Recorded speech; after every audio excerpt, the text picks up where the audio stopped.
Welcome to episode 5 of Northside Manor. I'm Michael. I'm Gabriella. We have a good one. We got a lot to talk about this round. Yeah, there's a lot of stuff going on, not just with the Cubs, but with the MLB, with the trade deadline tomorrow. A lot of stuff going on, but I'll get started with the game recap. Since we last filmed, the Cubs lost the 3-game series against the Phillies, which is pretty upsetting because the Phillies are the worst team in Major League Baseball. And Cole Hamels had an excellent game. Yeah, I'll give him that. That was a pretty cool game, no-hitter. But yeah, it's not good. It was not pretty at all. But then we won the series against the Rockies 2-1, which is cool. Chris Bryant had a walk-off home run. Dexter Fowler had a home run. Yeah. Rizzo had one too. Yeah, I mean, they're stepping up. Finally, I feel like after the All-Star break, they were kind of slumping. Speaking of All-Stars, our All-Star ace, Jon Lester, he threw 14 strikeouts. It's the most by a Cubs pitcher since Mark Pryor, who threw 16 in 2004. That was pretty awesome to see. I mean, of course, you know, he does wear Kerry Wood's number, so hopefully in the next couple of months he can do a 20 strikeout. Cool. That'd be Kerry awesome. Wood, yeah, Kerry Wood was always my favorite Cubs pitcher of all time. So I love Jon Lester. So I'm hoping he has more good games like this. He's proven himself. Yes. Finally, another kind of exciting thing. Schwarber, not only a catcher, he plays left field. He looks like a pro. He does really look like a pro. I like him out there. What do you think? He'll need some work. Yeah. That's all I can say. He'll need some work. I just don't think he's used to it. Yeah. But with what he was given, I think he did a good job. He did a great job. He's starting again tonight against the Brewers in left field, and he's batting second. That's crazy for how young he is. I mean, and he is a powerful hitter. We've seen that already this year. But he's moved up quite a bit now, and things look good for him. He'll have a good future. Yeah, he has a bright future ahead of him. Another player we have to talk about, Castro. Yes, Starlin Castro. You either like him or you don't. I'm kind of in the middle. I like who he is, but I don't like how he's been playing. His bat's been weak. He still makes a lot of errors, and the Cubs need to trade him. I'm a firm believer that he will be traded within tomorrow at least. Tomorrow being the last day of the deadline. I think he's going to be traded, probably to San Diego. I mean, that's just the talks. We were trying to get Cole Hamels, him and Baez as a package deal to get Cole, but that clearly didn't happen. But I mean, Baez and Castro, one of them has to go, and I'm leaning towards Castro. Yeah, Baez finally came back, and first... in Iowa. Yeah, in Iowa, his first hit was a home run, first hit back. Which is and good. He hit 2 home runs. He's just got to work on his striking out and everything. I feel like he just needs to get back in the groove of things after being out for a while, but I think the Cubs will call him up pretty soon. Do you think the Cubs will trade Starlin? Realistically. I think they should. I just don't know if they will. But some good news. Montero is back from Arizona where he was rehabbing his thumb injury, and he's planning on traveling with the team to Milwaukee, and he says he's ready to start. Good. So, let's get him back in there. Yeah, I think we need him. We missed him, so let's get him back in there. If he says he's ready, he should be starting soon. They might even start him for this series against the Brewers. It's a 4-game series, so we'll see how that plays out. Now, if he starts, where would Schwarber? Do you think he'll still be in left? I think so. I think Joe Madden likes him there. Good. I like him there, too. And I like him batting second. I really do. I like this new lineup. I really do. I don't know why, but I think it's just working out. I know it pushed a couple people down, but I really feel like it can work. Yeah, it works out. Things that didn't work out for us. Getting David Price. He had gone just today, actually. He went to the Blue Jays. Same with Troy Tulowitzki. Tulowitzki was traded during the game against the Cubs the other night. and Troy had made his start last night and had a monstrous game. That's so crazy. It was a great game for how him. he gets traded to one team and then his first game on that team. It's a crazy game, but yeah, I heard that he was in the locker room for a while at Wrigley when he found out the news, and the bus was waiting for him. It's crazy.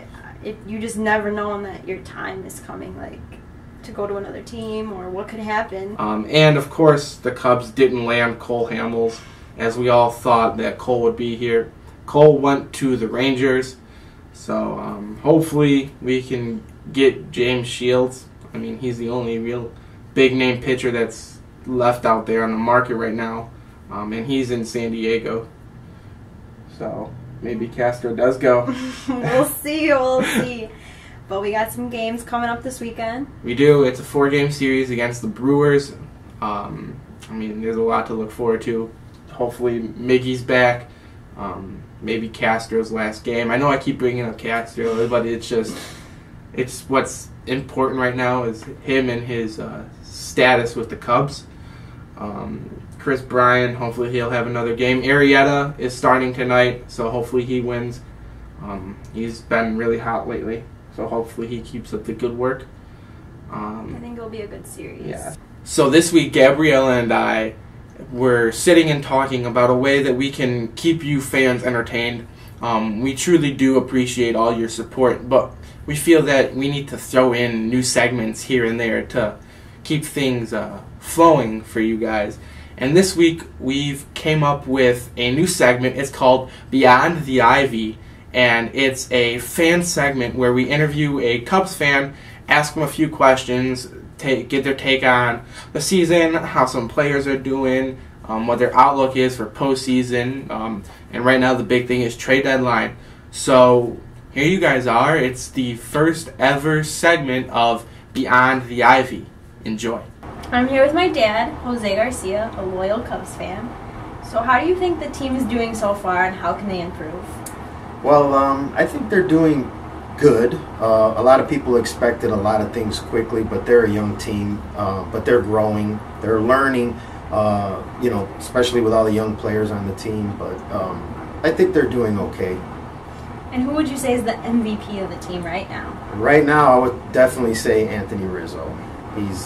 He started off really hot. He's been struggling since the All-Star break, but he did have a home run the other day, so he's coming around. And what's your opinion on Starley Castro? I think Castro needs a couple days off. He just needs to regroup and go back to the basics of playing shortstop. And he's been doing a great job of playing shortstop, but his hitting is what's hurting him right now, and he definitely needs a couple days off. And if you could have any player from any team on the Cubs right now, who would you pick? You mean from any other team? From any other team. Well, I definitely wanted a pitcher, and Price was the guy I wanted, but he was just traded to the Blue Jays. So, but that's what we need. We need some veteran leadership on the team, and definitely another pitcher. And what is your favorite Cubs memory? My favorite Cubs memory was the 2-home-run Ryan Sandberg game against the St. Louis Cardinals. I was 13 years old. I was sitting in the kitchen watching the TV, and I just exploded when he hit the first home run. And my mother came running. She's like, "What happened? What happened?" I told her, and she's like, "Oh, you're so crazy about the Cubs and everything." And then when he hit the second one, I just lost it. And but that was my greatest Cubs moment, and definitely my favorite Cubs player of all time. Thank you. You're welcome. So that was our first edition of Beyond the Ivy. We're going to try to do it once in a while. Can't promise every show, but once in a while we'll do it. I think that was the first one. It turned out good. Yeah, it went really well. It was fun interviewing my dad, loyal Cubs fan right there. But we'll go back to one of our regular segments, Player of the Week. Woohoo!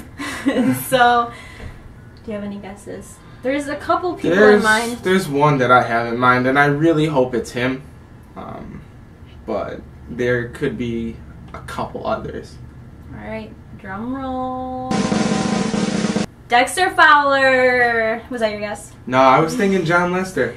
I really was. See, this week when I was trying to pick it, those were my two.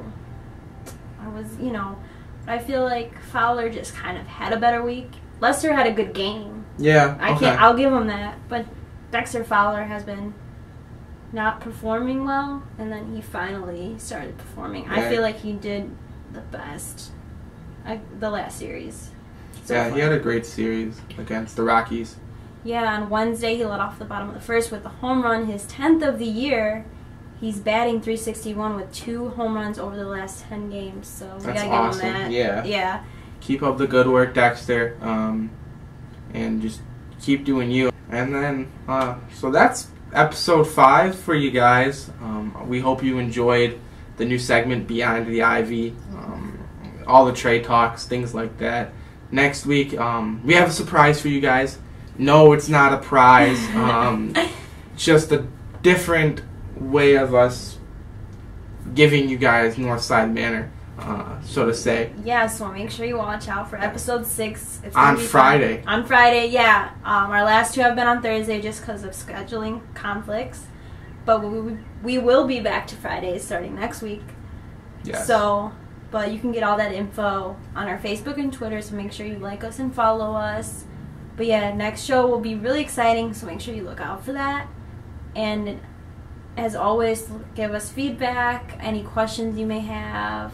We have email, Facebook, Twitter. Thank you guys so much, Yes. as always. Thank you. This has been another episode of Northside Manor. Go Cubs! Seasonal, yeah, this is